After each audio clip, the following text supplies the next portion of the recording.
Let's talk turkey, Taurus. This is for the sign of Taurus, the bull. Venus travels direct through the sign of Virgo the Virgin until the 7th of November in your 5th house of children and creative projects, making for makeovers just in time for the holiday season. Taurus will want everything just so when it comes to party arrangements, gatherings, and fashion. Just remember, don't get carried away with this, Taurus. Venus will ingress the sign of Libra the Scales on the 8th of November, still in a direct transit in the bull's 6th house of health and personal routines, or your own daily regimens, and since Venus is a ruler of Libra as well as you, Taurus, this will create harmony for you and yours, especially when it comes to the scales of justice in November. This cosmological event will be a perfect setup for balancing out relationships with others that you may feel have wronged you or vice versa. The bull needs to hang in there to claim the brass ring, and in November, your patience will pay off if you play your cards right. Now, let's see how your ruling planet of Venus affects you this month, Taurus. I'm Pastor Rosemary, the Astrology Angel. Thank you for joining us. Your Earth guardian angel is Uriel, and he speaks through to you from your Taurus zodiac angel Asmodel. This is an angelic horoscope transmission from your Taurus angel Asmodel, who resides over the bull's fixed Earth nature, and these are his messages for you in love, money, and health. First, of course, the love transmission, the most important. We'll get to that first.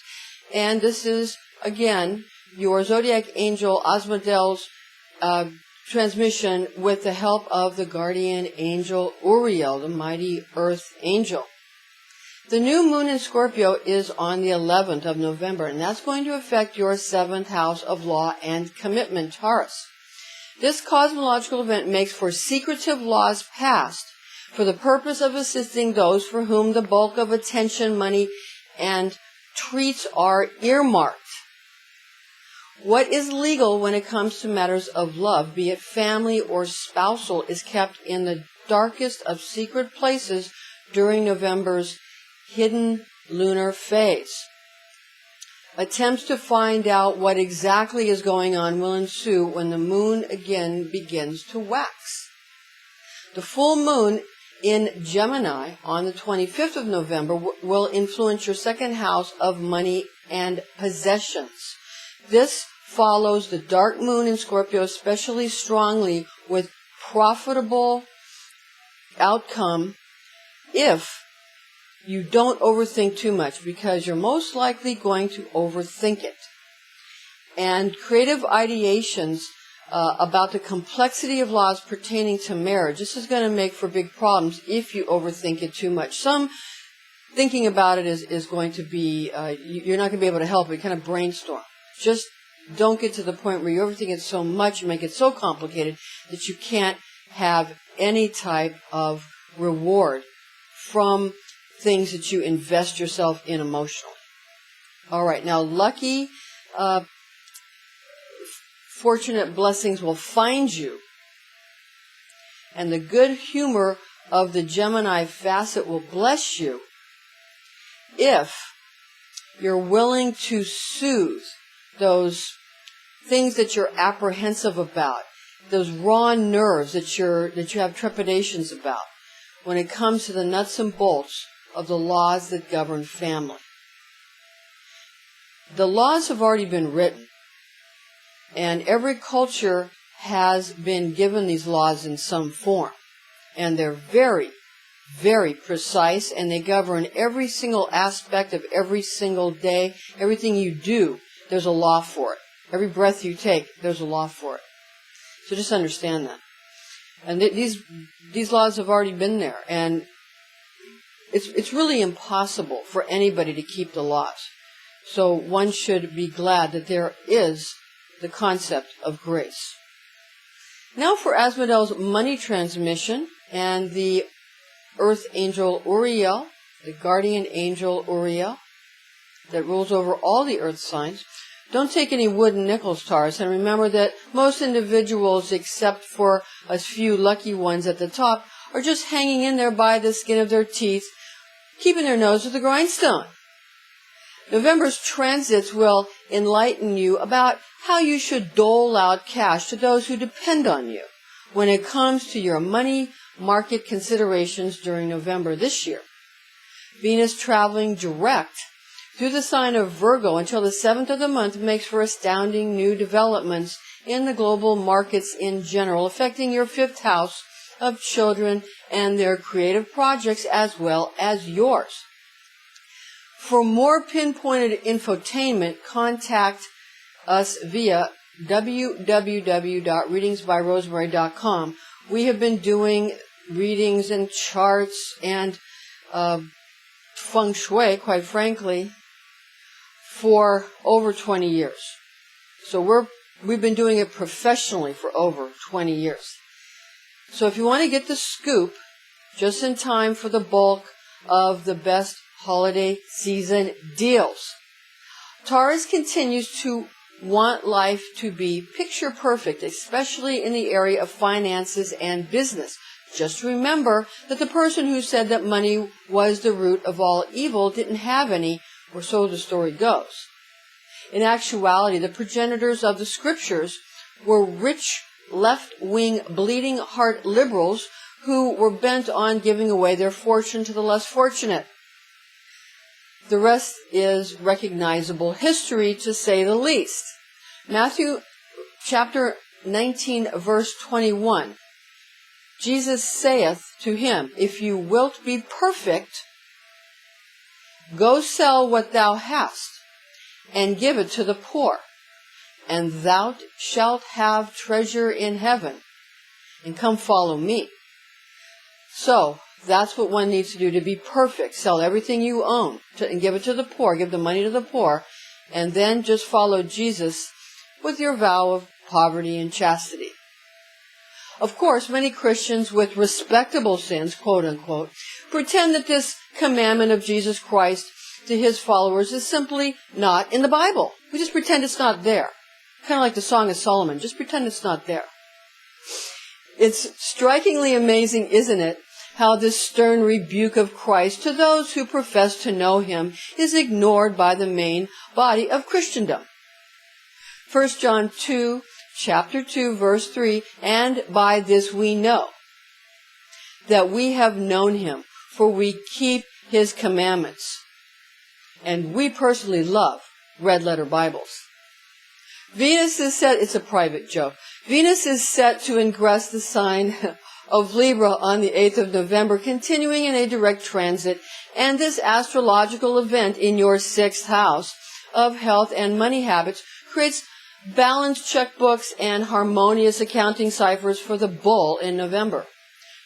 Asmodee's health transmission with the Earth Angel Uriel to help. Venus in Virgo with a direct sojourn for the first week necessitates working with your 3rd chakra, Taurus. With Venus affecting the bull's 5th house at this time, your kids and their creative projects, as well as your creative projects, might cause some overly perfectionistic tendencies that will cause Taurus the bull to tighten up the muscles and organs of the 3rd chakra, seriously. And the ductless glands of the adrenals and the pancreas, those areas, those meridians are going to get tight and they're going to get tense. So if you want natural healing, be aware of that. Pay attention to the chi or ki flowing in the meridians that feed these organs with life force, and beware blockages in said meridians. That's the adrenals and the pancreas. All right, now we're going to get to from the 8th of November, when Venus will ingress into the sign of Libra on the 8th of November, traveling direct, which then affects your skin and hair. The health of your kidneys from the 2nd week of November, brought on by how the planet of beauty and love affects your 6th house of daily personal routines and habits, which will cause the body to relax and allow chi or ki to follow more easily, thereby enlivening the entire chakra and meridian systems. Now we're going to get into what's called the inner smile technique, and that is from ancient Taoist writings, and also it is from ancient Rosicrucian Kabbalistic flying rolls and the flying rolls of the Golden Dawn and the inner Rosicrucian orders and the Zohar and various other sundry ancient Kabbalistic writings like the Sefer Yetzirah, etc., etc.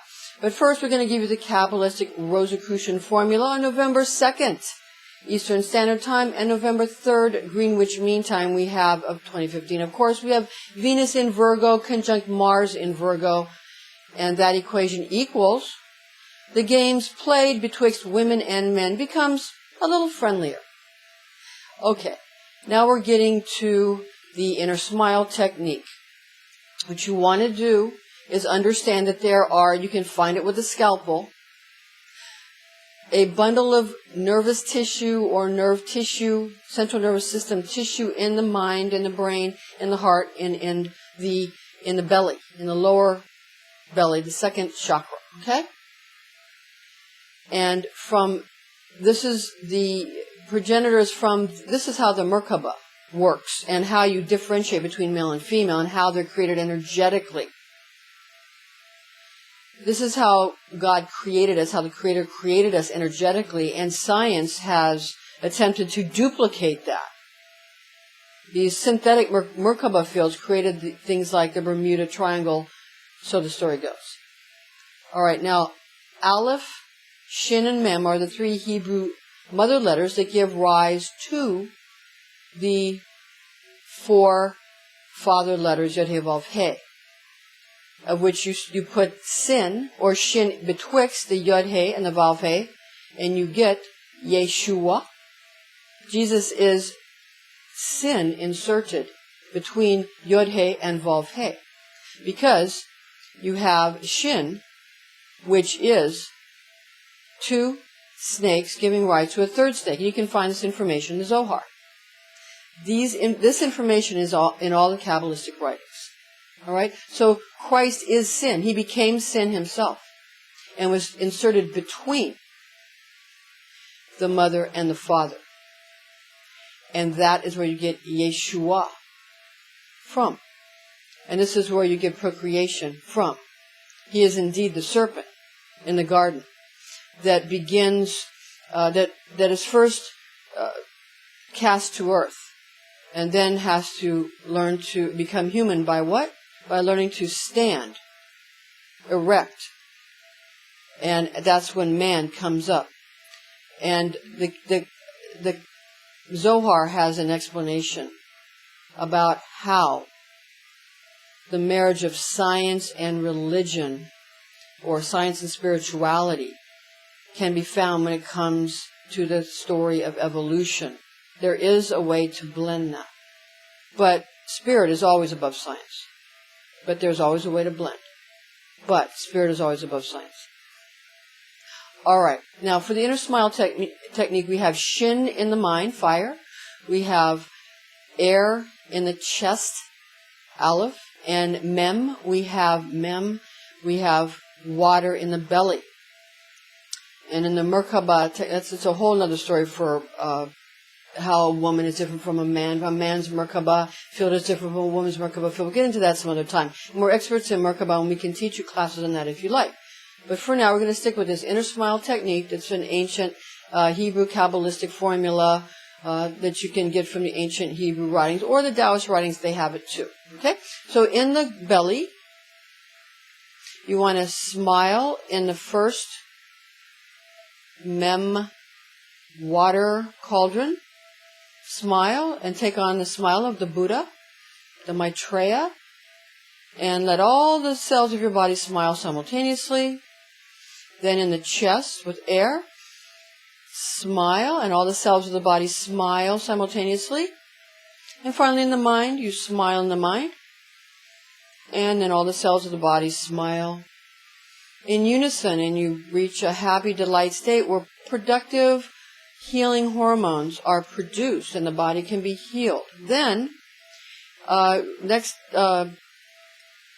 not sure about next time, but soon, maybe next time, we're going to show you how to take the fire of the mind Shin and place it below the cauldron of the belly, the Mem, an Aleph, Mem, and Shin, and we'll move that around. Its Shin will be moved below, and heat the cauldron of the belly, and through the air create a steam that can heal the entire body and all the cells therein.